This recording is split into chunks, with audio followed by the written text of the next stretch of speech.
السلام علیکم ورحمۃ اللہ وبرکاتہ۔ Welcome to my YouTube channel. آج میں الدرس الثامن کا ترجمہ کروں گا انشاءاللہ۔ الدرس الثامن، 8واں سبق، الرفق بالحیوانات، حیوانوں کے ساتھ نرمی کرنا۔ الرفق، رفق یرفق، اس کا معنی ہے نرمی کرنا، عمدہ سلوک کرنا۔ حیوانات جمع ہے حیوان کی، اور حیوان جانور۔ اختی میری بہن، زینب زینب کریمۃ النفس، رحم دل ہے، طیبۃ القلب صاف دل ہے۔ قلب کا معنی دل ہے اور اس کا جمع ہے قلوب۔ وہی اور وہ تحب اللہ تعالی، اللہ تعالیٰ کے ساتھ محبت کرتی ہے۔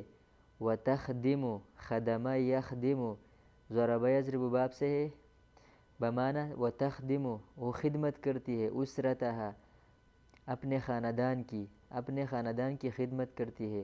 انہا، بے شک وہ، ترفق، نرمی کرتی ہے، بالحیوانات، جانوروں کے ساتھ، الألیفۃ، ان جانوروں کے ساتھ، الألیفۃ جو مانوس ہے، مانوس اور پالتو جانور جو گھروں میں رہتے ہیں، مانوس جانور، کالحرۃ، جیسے کہ بلی، والشاۃ، بکری، والدجاجۃ، مرغی، والخروف، بکری کا بچہ، والطیور، پرندے، طیر کی جمع ہے۔ وتنظفها، اور وہ ان جانوروں کی صفائی کرتی ہے۔ وتطعمها، اور ان کو کھانا کھلاتی ہے۔ اطعم یطعم اطعاما، باب افعال سے کھانا کھلانا۔ وفی بیتها، اور اس کے گھر میں، حیوانات اخرى، دوسرے جانور بھی ہے۔ حیوانات اخرى، اس کے علاوہ، ان جانوروں کے علاوہ دوسرے جانور بھی ہے۔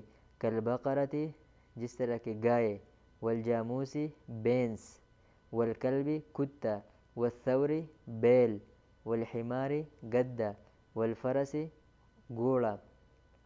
وہی اور وہ تراعیها، ان جانوروں کا خیال رکھتی ہے۔ ولا تترکها، اور وہ ان جانوروں کو نہیں چھوڑتی، جائعۃ، بھوکے، او عاطشۃ، یا پیاسے۔ بھوکے اور پیاسے ان جانوروں کو نہیں چھوڑتی، بلکہ وقت پر ان کو کھانا کھلاتی ہے اور پانی پلاتی ہے۔ هذه الحیوانات لها فوائد کثیرۃ، ان جانوروں کے بہت سے فائدے ہیں۔ فوائد، فائدۃ کی جمع ہے، اس کا واحد فائدۃ۔ ان جانوروں کے بہت سے فائدے ہیں۔ لأنہا، اس لیے کہ یہ، تعطینا، ہمیں دیتے ہیں، الحلیب، دودھ، واللحم، گوشت، والصوف، اون، وتحمل، اور اٹھاتے ہیں، اثقالنا، ہمارے بوجھ کو، اثقالنا، ہمارے بوجھ، ثقل کی جمع ہے۔ وتحرس، اور حفاظت کرتے ہیں، بیوتنا، ہمارے گھروں کی حفاظت کرتے ہیں۔ وتسقی حرثنا، اور ہمارے فصلوں کو پانی دیتے ہیں۔